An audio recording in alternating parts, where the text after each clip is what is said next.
Suku naga tidak mempunyai betina. Naga jahat demi memiliki keturunannya, hanya bisa menangkap gadis manusia ke sarang naga. Di suatu tempat tinggal kuno, sudah bertahun-tahun diganggu oleh suku naga. Setiap waktunya musim nikah suku naga. Suku dari penduduk asli harus menyembahkan satu gadis cantik. Hari ini tiba di hari itu juga. Naga jahat itu juga datangnya tepat waktu. Menangkap satu gadis cantik yang dia suka lalu pergi. Ini membuat suami gadis itu marah. Cintanya mengalahkan ketakutan. Dia membawa tim yang besar untuk mencari sarang naga. Untuk membunuh naga jahat dengan tangan sendiri. Biarpun istrinya tidak bisa diselamati lagi. Tapi dia juga menjadi pahlawan suku itu. Waktu pun berlalu.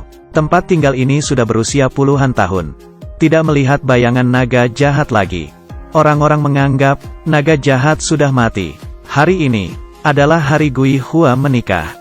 Sebagai anak dari kepala suku, dia harus menikahi keturunan dari pahlawan pembunuh naga. Ayah berkata kepadanya, kami pasti akan mencintainya, karena dia adalah keturunan dari pahlawan. Gui Hua yang pandangannya terhadap cinta belum dewasa. Terhadap kata-kata ayahnya, percaya tanpa ada keraguan. Cara pengorbanan yang begitu kejam. Sekarang menjadi tradisi nikah. Gui Hua membawa harapan dari ayah. Ucapan selamat dari orang-orang di sukunya. Merapat di kapal. Mengambang ke tengah danau. Orang yang berdiri di seberang adalah tunangannya. Dia perlahan menarik tali di kapal Gui Hua untuk lebih dekat dengannya. Menandakan gadis yang dicintai, diselamati dari tangan naga jahat. Dia memerintah bawahannya untuk menyanyikan lagu naga. Membangunkan yang telah terlupakan lama oleh orang-orang di suku. Ingatan tentang naga jahat. Dan, di saat yang bersamaan dibangunkan juga. Dan juga naga jahat.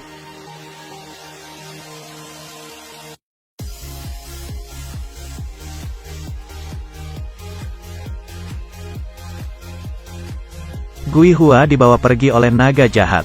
Dibawa ke gua yang gelap.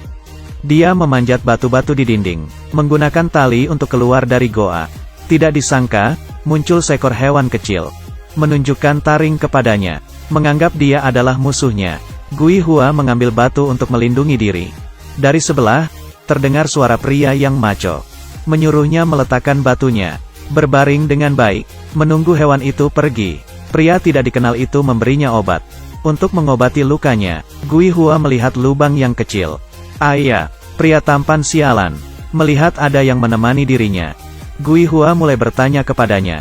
Bertanya nama dia. Tetapi pria itu berkata, sudah terlalu lama, aku sudah tidak ingat. Jadi, Gui Hua memberinya nama Xiao Shuai. Menjulurkan tangan untuk menyapanya. Tapi di saat telapak tangan mereka berdua bersentuhan, naga jahat muncul di depan gua. Xiao Shuai malah hilang.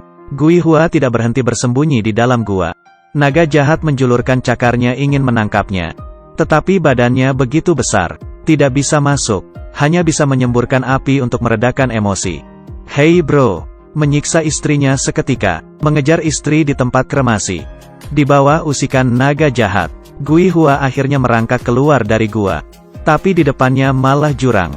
Di saat ini, Xiao Shuai tiba-tiba muncul. Menyuruh Gui Hua untuk balik. Jangan berdiri di tempat yang begitu bahaya. Gui Hua mengira hatinya akan tenang. Dia malah menyadari bahwa itu adalah hewan yang menyerangnya tadi. Ternyata menuruti omongan Xiao Shuai. Dia baru menyadari, pria yang di depan matanya membohonginya. Di tengah perkelahian, Gui Hua tidak sengaja terpeleset. Xiao Shuai melihat hal tersebut. Langsung melompat. Tetapi saat menyentuh Gui Hua, pembuluh darah di setiap badan Xiao Shuai berubah jadi warna merah darah. Dengan semburan api, dia berubah menjadi naga.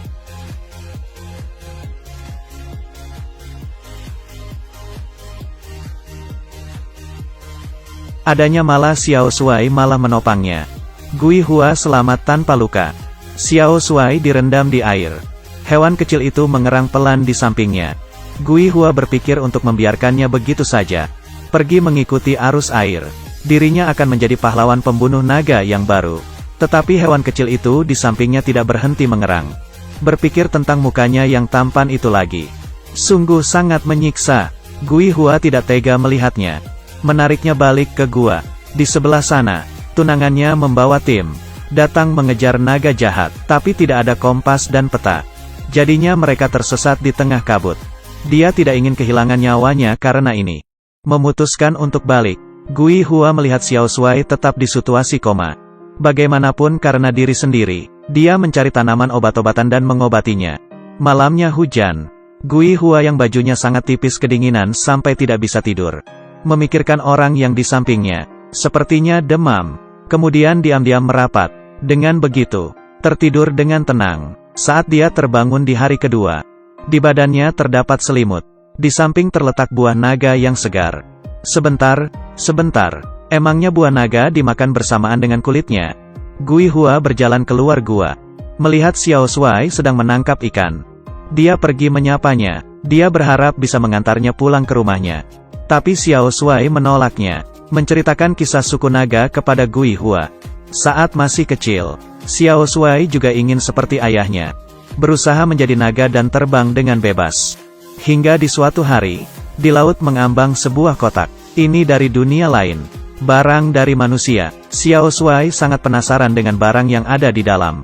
Sampai di harinya berubah menjadi naga. Dia menolak untuk menjadi naga. Pada satu hari, ada kapal tentara datang ke pulau. Seorang pria membunuh ayahnya. Di bawah kemarahan dan kebencian.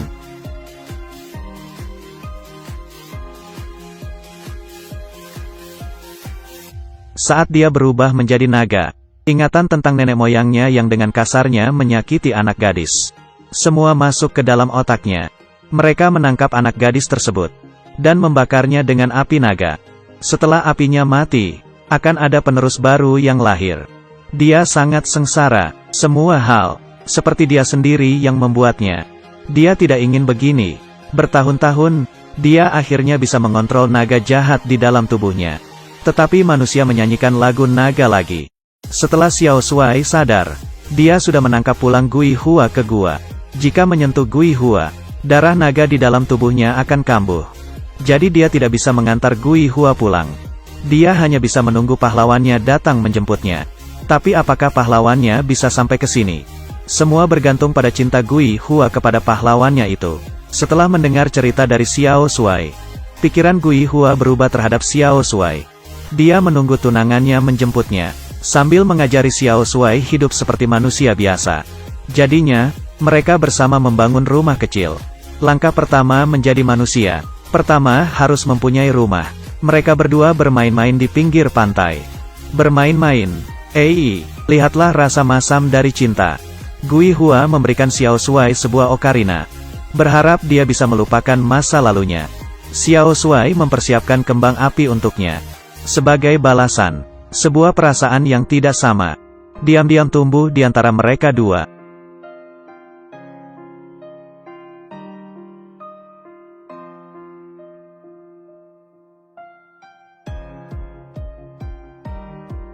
Bukan hanya waktu yang mengubah Xiao Shuai, tetapi ada juga Gui Hua. Saat bersama, mereka sudah saling cinta. Saat Xiao Shuai menyadari perasaan seperti itu, dia tidak ingin Gui Hua juga merasakan pengalaman yang sengsara itu. Dia memutuskan semua perasaannya, melemparkan ocarina ke lantai, dan mengucap kata-kata yang tidak enak didengar. Berharap Gui Hua juga pasrah. Hari kedua, Gui Hua menaiki kapal sambil merintikkan air mata. Berpergian sendiri, Xiao Shuai menyalakan kembang api untuk Nisa sebagai ucapan selamat tinggal. Dia berjumpa dengan tunangannya yang hilang arah di tengah kabut. Ini membuatnya sangat senang. Dia tidak melakukan apa-apa. Gui Hua sudah pulang dengan sendirinya. Demi melindungi Xiao Shuai, Gui Hua berbohong kalau naga sudah mati terjatuh. Dia sekarang hanya ingin pulang. Kepergian Gui Hua membuat Xiao Shuai kehilangan arah. Yang bisa dia lakukan untuk Gui Hua hanyalah satu hal. Memutuskan keturunan naga dengan sepenuhnya. Dia melompat dari jurang. Gui Hua pulang ke rumah, melanjuti acara pernikahannya yang belum siap. Ucapan selamat tidak berkurang. Gui Hua tetap memakai baju putih nikahnya. Tetapi senyumannya sudah